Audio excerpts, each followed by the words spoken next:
اپنے پیٹ کی بھی خبر نہیں انسان کو۔ ایک جعلی پیر نے اعلان کیا کہ مجھ کو سب خبر رہتی ہے جو تمہارے پیٹ میں ہے وہ بھی بتا سکتا ہوں۔ ہمارے ایک بزرگ بھی وہاں تھے، اور ایک قصہ ہمارے ہی ضلع کا ہے پرتاپ گڑھ کا، جہاں حضرت پرتاپ گڑھ میں فرمایا اچھا اس پیر سے کہہ دو کہ وہ اپنے پیٹ کی اندر کی چیز بتا دے کہ آج کے وقت کے کتنے منٹ کتنے سیکنڈ پر اس کو پیخانہ نکلے گا، لکھ کے دے دے۔ اگر بالکل ویسے ہی معاملہ صحیح ہو جائے تو میں بھی مرید ہو جاؤں گا۔ اس نے جا کر کہا حضور یہ آپ کی اس خبر پر ایک مولانا صاحب ہیں، انہوں نے کہا ہے کہ آپ آج آپ کو سب کی پیٹ کی خبر ہو جاتی ہے، آپ کو اتنا وہ ہے، تو آپ اپنے پیٹ کی خبر بتا دیجئے کہ آج رات میں جب آپ اٹھیں گے لیٹرین میں تو کتنے بج کے کتنے منٹ پر کتنے سیکنڈ پر سوئی پہنچے اور نکل جانا چاہیے آپ کا۔ وہ سمجھ گیا کہ یہ تو ناممکن ہے، کیونکہ اگر جمال گوٹا کھاتا ہوں تو پہلے نکل جاتا ہے، اگر قبض ہے تو ہم پیٹ کتنی دوائیں اختیار میں نہیں۔ تب فرمایا کہ کیا دعویٰ کرتے ہو اس کا۔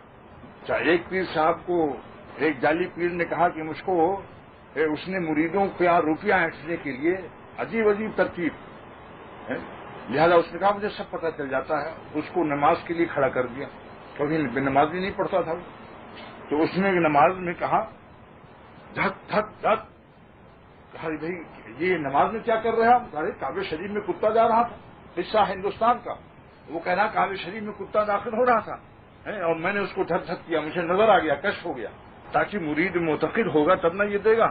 حال تیرا جال ہے مقصود تیرا مال ہے، کیا خوب تیری چال ہے لاکھوں کو اندھا کر دیا۔ حال تیرا جال ہے مقصود تیرا مال ہے، کیا خوب تیری چال ہے لاکھوں کو اندھا کر دیا۔ اس نے بیچارے مودی صاحب بھی تو کہا اچھا بھائی تو بڑا غضب ہوا، یہ تو سب مریدوں کو تباہ کر دے گا، ایمان بھی لے گا، حلوہ مانڈا بھی درست کرے گا، اپنا سب کمائے گا خوب۔ آواز سوچیے، حج کا زمانہ تھا، وہ زمانہ حج کا تھا جس زمانے میں اس نے دھک دھک کیا نماز میں ہندوستان میں، اور کہا کتا جا رہا تھا میں نے اس کو ڈانٹ دیا۔ آپ یہ بتائیے کہ آدمی کا گھسنا تو مشکل، کتا جا سکتا ہے اس زمانے میں؟ اول تو آپ کو کوئی کتا نظر آیا کیوں دیکھا کسی دن یہاں کتا؟ خیر مولوی صاحب نے کہا اچھا بھائی پیر صاحب کی آپ سب کے مریدوں کی دعوت، اس نے دعوت کر دیا۔ اس کے بعد اس نے بکرا کاٹا مسلمانوں کے دین کو بچانے کے لیے اس جعلی پیر کے سر سے، اور بریانی پکائی اور بوٹیاں سب نیچے رکھ دی اور اس کے اوپر چاول رکھ دیا، بوٹیاں جتنی تھیں چن چن کر کے اس کو نیچے کر دیا، ایک بالش نیچے، اوپر سے چاول رکھ دیا اور پیر صاحب کو پیش کر دیا۔ پیر صاحب نے تو کبھی ایسے کھانا نہیں کھایا تھا، بریانی بوٹیاں پہلے کھاتے تھے۔ میرا ایک شعر مجھے اپنا یاد آ گیا کہ ہزاروں مرغے بنا کے مدفن تیرے بدن میں جو سو گئے ہیں۔ جعلی پیر جو نہ نماز نہ روزہ، مسلمانوں کا دین لوٹنے والا، موٹے بھی بہت ہوتے ہیں، 2.5 فٹ 3 فٹ کی توند بھی نکلی ہوتی ہے، لیکن وہ بدعمل اور ہر وقت مریدوں کے مرغے اڑانے والے اور ان کے مال کو طرح طریقے سے ٹھگنے والے۔ اس پر میرا شعر مجھے اپنا پرانا یاد آ گیا، ہزاروں مرغے تیرے بدن میں بنا کے مدفن جو سو گئے ہیں، یعنی مرغوں کا قبرستان ہوتا ہے وہ، جسم ان کا مرغوں کا قبرستان ہوتا ہے۔ ہزاروں مرغے بنا کے مدفن تیرے بدن میں جو سو گئے ہیں، انہی کے دم سے یہ تیرے اعضا بھی موٹے موٹے سے ہو گئے ہیں۔ یہ میرا بہت پرانا شعر یاد آیا آج۔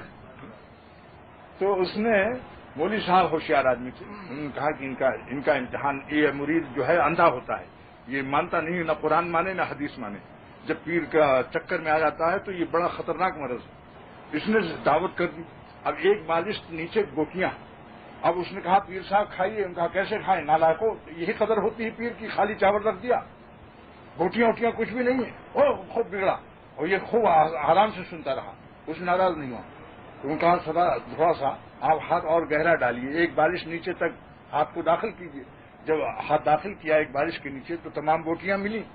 تب اس نے کہا پیر صاحب مکے شریف کا کتا نظر آیا، یہاں سے مارا تم نے دھک دھک، اس کو بھگا دیا، اور ایک بالش کے نیچے کی خبر نہیں آپ کو کہ یہی بوٹیاں چھپی ہوئی تھی چاول کے نیچے۔ مریدوں سے کہا دیکھا آپ نے؟ سب نے کہا میں مریدی توڑتا ہوں اور یہ نالا دھوکہ باز کی تھی۔